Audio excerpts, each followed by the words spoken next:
Chris the Nightmare Jarrell, and you're watching Mission Boxing Today on YouTube. Heavyweight boxing fans, what's the deal? So I'm on boxingscene.com, and this article was by Steve Kim. So shouts out to Steve Kim, Boxing Scene. It says Jarrell Miller's promoter says he's ready for any world champion. And I would expect his promoter to say that. I mean, that's what he's supposed to do, man. So let me go ahead and read what he had to say, and then I'm going to give my opinion about what's going on and my thoughts about Jarrell Miller in total. Okay, so it says the heavyweight division is a little bit of a logjam. It's a little harder to get that title shot right now, COHEN told boxingscene.com, referring to the ongoing situation between Tyson Fury and Vladimir Klitschko, who have yet to announce their rematch for the fall, and the current status of Deontay Wilder, who is out the rest of the year battling injury, the right hand and the bicep. Okay, then he goes on to say, look, Fred Cassie was a big step up for Jarrell, and he did to Cassie what other top contenders weren't able to do. He's talking about my man Dominic Breazeale and Hughie Fury. Okay. And I also thought Cassie beat Chris Arreola. All right. Then he goes on to say, let me see here. We're not able to do, and get him out of there in 3 rounds. Jarrell wants to fight every world champion today. He feels he's ready. I feel he's ready. Dimitri feels he's ready. The whole team believes he's ready. It's just a matter of getting that opportunity and convincing the opponents on the other side to fight Jarrell, continue Cohen. All right, then he goes on to say, not a lot of guys want to fight Jarrell. He's got skill, he's strong, he can box, he's a beast. Jarrell holds a couple of regional titles. He's the NABO champion in the WBO, and he's the NABA champion in the WBA. He's rated in the top 10 in the WBA, the IBF, and WBO, pointed out Cohen, and he's right about that. Then he goes on to say, so we are looking for him to fight before the end of the year in an eliminator or world title shot, and I don't think there's a heavyweight in the world that I wouldn't be confident putting Jarrell in with.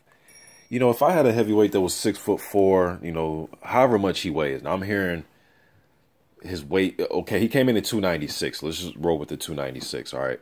If I had a guy like that and he carries the 296 pretty decently, in my opinion, although I've said on recent videos for like the last year that I would like to see him closer to 250, but he carries it well. He looks like a, and I've also said this, he kind of looks like the build of a defensive end playing American football, or like somebody that's on the line that plays a lineman or something, where, yeah, he's not ripped, and he is big, you know what I mean? But it's not like just fat, sloppy rolls and just, you know, just over the top like a gross body. You know what I mean? He doesn't look like he doesn't look like the Michelin Man. You know, I'll say that.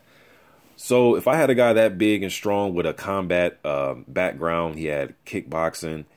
He's just had a combat background his whole life. You know what I mean? So he's used to the fight game. You know what I mean? So he isn't just picking up boxing late and, you know, never been in combat sport before.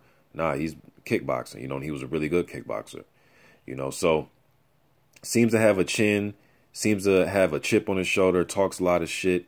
And for those of you that don't know, he just isn't just out of nowhere coming around talking shit. I've heard this dude talk crap when he was like 5-0. He was calling out Deontay Wilder before Wilder had a title. That's what I was trying to tell some of the fans in my comment section. They think that he's calling guys out just because they have titles. And I'm like, no, man. He's been calling like Wilder, for example, out when he was like 5-0 before Wilder even had a title. You know what I mean? So this guy's been wanting to fight those other guys when they were up and coming themselves. So this isn't just him just calling people out for the hell of it. Another thing with his shit talking, he's shit talking, you know, and he's playing the villain role. To me, he's not a villain. He's just talking shit, man. I mean, I go out and play basketball with my homeboys, man, and we still talk shit to this day. You know what I mean? Or we might have a game, a card game of spades, and we're talking shit. You know what I mean? You talking shit, but you have, as Steve Farhood said it during the telecast, he's kind of talking shit, but he's kind of, you know, ribbing you with his forearm a little bit, kind of twinkle in his eye, you know, kind of winking his eye at you, you know, kind of just letting you know, man, it's all in play. Like, yes, I'm talking shit. Yes, I'm very confident, but it's all in play. But I know, you know, if I was Anthony Joshua or somebody, he said I had on G-string, whatever he said about Joshua wearing a G-string or modeling, he needs to get back in the gym. Of course, he may take it a different way, but for me as a fan, they're just talking shit, man. Just like if AJ came out and said he's a fat boy, so on and so forth. They're just talking shit. Because when they get in the ring, the only thing that's going to be talking is their fists.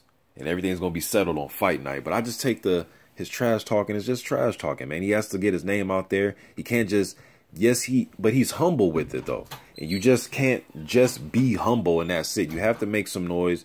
You got to use your social media. Because now we're in that era. You got to call out guys at the end of your fights. You just can't say, oh, I had a great fight, I'm getting back in the gym, and put a thumbs up and smile and that's it. We need a little bit more than that.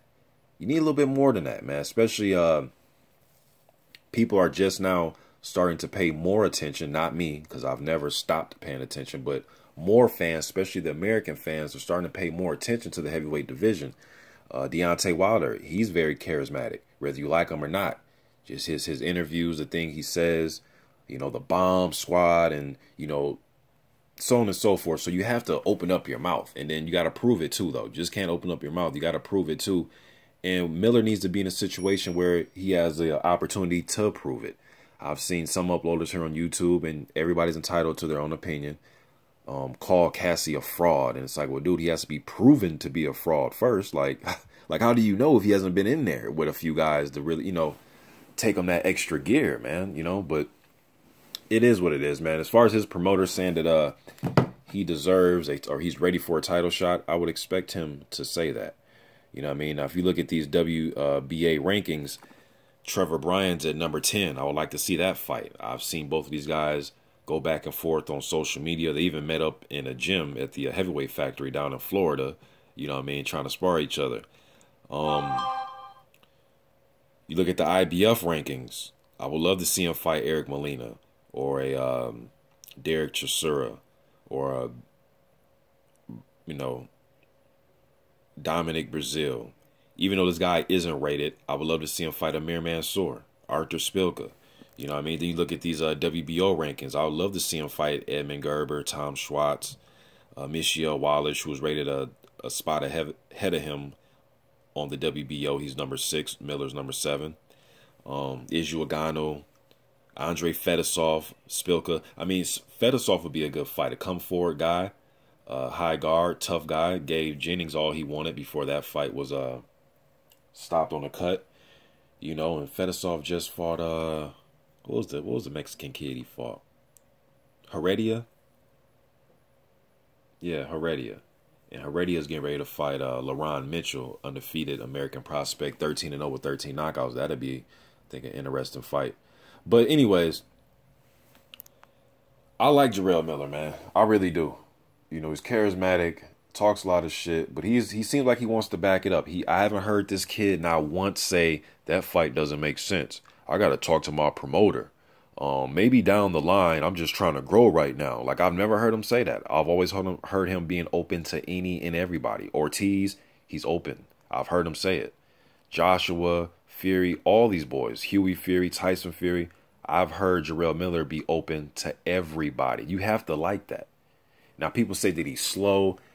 Hey, man, like I've said in recent videos, who's the perfect heavyweight out there? Right? If we're going to say that, well, then who's the perfect heavyweight out there? If you think he's slow, fine. I think a lot of guys are slow at heavyweight. You know what I mean? He's not the only one that doesn't move his head as fast as, you know, Muhammad Ali or somebody like that. Like, he doesn't move like that. He's not built like that, but he has heavy hands. He can punch in combination really well. Seems as if he has a chin. He has a combat history. He's in his grown man strength. It's not like he's a 19, 20-year-old guy. You know what I mean? So I don't know who's the perfect heavyweight. I've heard people say that Luis Ortiz, he moves his head pretty slow. I've heard fans debate back and forth in my comment sections about this. Tyson Fury, although he moves his head decently, I've heard people in my comment section say that he has no power, though. You know what I mean? So all these fighters have, you know, positive and negatives, pros and cons to each of them, man. They have good and bad. You know, some things are great at, some things just not there for them. You know, but that's the excitement about the heavyweight division. You can be the heavyweight champion of the world and be very vulnerable at the same time. You can be exciting and vulnerable. Those are the best fighters to watch, in my opinion. You know what I mean? So in excitement, I'm not just talking about, you know, first or second round knockouts. I'm talking about just a guy who's an exciting fighter. You know, whether he has mega quick reflexes or crazy punching power or a excellent jab or whatever. You know what I mean? So I like to see Miller fight one of the fighters that I mentioned before he gets a title shot. Although he says he'll fight whoever, I like to see him being in some type of eliminator. I seen an interview a few days ago. He was at the what's the young boy from Dallas? Errol Spence. He was at the Errol Spence versus Bundu fight. And he was being interviewed. And even he said one more little, well, not little, but just one more fight, possibly an eliminator fight against, you know, somebody that's either undefeated prospect like himself or somebody that's a former contender trying to get back up there or somebody that's ranked. Fight them. He said knock them out and then try to get a title shot. So you guys let me know what you think about this. I'm out.